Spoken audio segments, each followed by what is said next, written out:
آج ملک میں سب سے بڑا بحران لوڈ شیڈنگ کا ہے، اور بڑا سرپرائزنگلی ایک ایسے وقت میں بحران کا وہ سامنا ہے جب 3 سال سے ہم روزانہ ایک ہی بیان سنتے تھے کہ پاکستان میں بجلی کی پیداوار ضرورت سے زیادہ ہے اور ہمیں کیپیسٹی پیمنٹس دینی پڑ رہی ہیں۔ 3 سال سے ہر روز ایک ہی بیان سنتے تھے کہ سی پیک میں جو 11-12 بلین ڈالر لگا دیے گئے پاور پروجیکٹ کے اوپر، خاص طور پر پنجاب میں، وہ پیسہ ڈبو دیا گیا ہے اس بجلی کی۔ اب ہمیں یہ نہیں پتہ کہ اس کو استعمال کہاں کریں گے اور کیسے کریں گے۔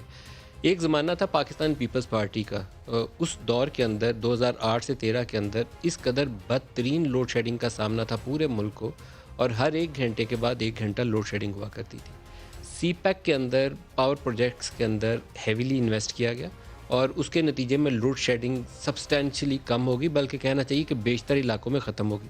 ٹیکنیکل فالٹس برقرار رہے، اور اس کے علاوہ ڈسٹریبیوشن سسٹم ہمارا ایجنگ ہے، وہ ایک پرابلم سر پہ ٹھیک تھی، لیکن جو سسٹم کی ریکوائرمنٹ تھی ہماری، جتنی ڈیمانڈ اور جتنی سپلائی ہونی چاہیے تھی، وہ بیلنس تقریباً ٹھیک ہو گیا پاکستان میں۔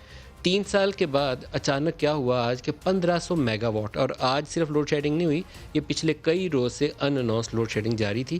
700-800 میگا واٹ کو یہ ادھر ادھر کر کے مینج کر کے کھپا رہے تھے، آج وہ 1500 پہ چلی گئی ہے تو شور زیادہ مچ گیا۔ اسکول میں بچے بے ہوش ہونا شروع ہو گئے، حالت زیادہ خراب ہو گئی۔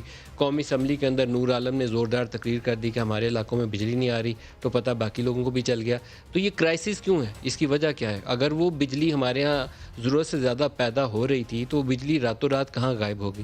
ایک مضحکہ خیز بیان ہے جو ہمارے وزارت کی جانب سے جاری کیا گیا۔ مضحکہ خیز بیان کو آپ سنیں گے تو آپ سب کو ہنسی آئے گی۔ انہوں نے کہا کہ بہت زیادہ گرمی پڑنے کی وجہ سے ڈیمانڈ بڑھ گئی، ڈیمانڈ بڑھنے کی وجہ سے لوڈ مینجمنٹ کرنی پڑ رہی۔ او بھائی ظالموں، جون کے مہینے میں کبھی پاکستان میں برف باری بھی ہوئی ہے؟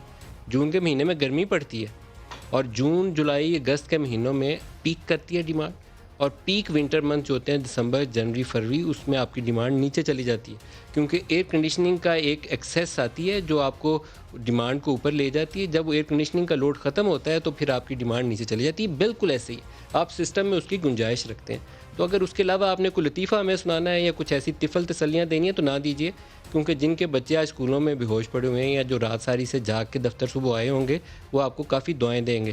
مینجمنٹ آنی چاہیے، مینجمنٹ۔ شوگر کا کرائسس، پور مینجمنٹ۔ آٹے کا، ویٹ کا کرائسس، پور مینجمنٹ۔ ادویات کا بحران، پور مینجمنٹ۔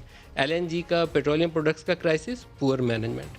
تو کوئی کام ڈھنگ سے کرنا آئے تو کیا جا سکتا ہے، اس کے علاوہ طریقہ نہیں ہے۔ آج پاور سیکٹر میں بھی اسی کی مثال نظر آئی۔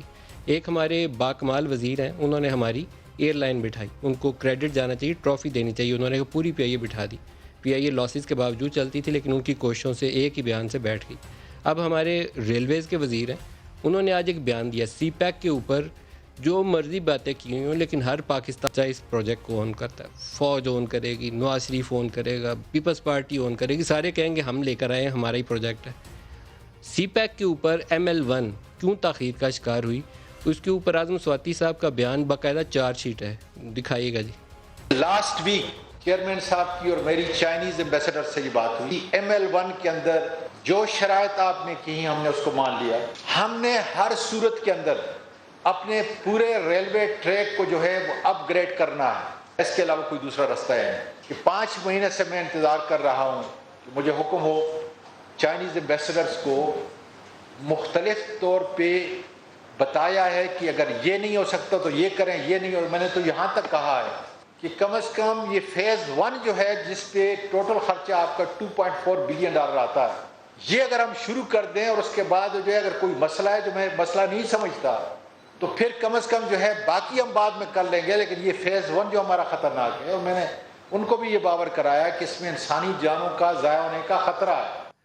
تو وہ ناچ نہ جانے آنگن ٹیڑھا اردو کا ایک محاورہ ہے، وہ جس وزیر کو پسند ہے وہ اپنے اوپر خود ہی اطلاق اس کا کر لے۔ ایک انہوں نے اور بھی بیان دیا ہے کہ ریلوے چلتی کیسے آج کل، وہ چلے آگے چل کے آپ کو سناتے ہیں کہ وہ کیسے ہتھوڑے مار کر ہم ریلوے چلاتے ہیں، کیونکہ جس جگہ پہ ایکسیڈنٹ ہوا ہے وہاں ہم نے وہ اس پٹڑی کی حالت دیکھی ہے کہ وہاں کے فش پلیٹ غائب تھیں یا ٹانکے لگا کے کیسے آپ چلا رہے تھے، لیکن وزیر صاحب کو بھی پتہ ہے کہ وہ تھوڑے مار مار کے ہم ریلوے چلا رہے ہیں۔ تو بس پھر اللہ پاک کی حافظ ہے پاکستانی قوم کا اور پاکستان کے اداروں کا۔